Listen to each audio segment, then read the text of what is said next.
This is part 3 of our series on homonyms. Today, let's explore right and right. Right can mean several things, such as correct. For example, you got 3 answers right and 2 wrong. Right can also mean on or towards the side of your body that is to the east when you are facing north. For instance, turn right at the first traffic lights.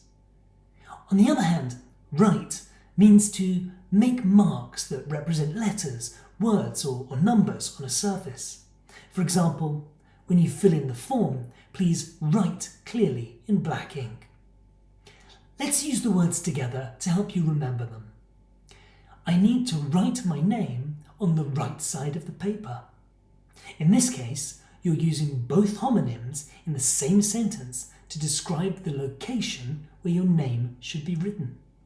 Now it's your turn. Try to use both of these words in one sentence. Good luck!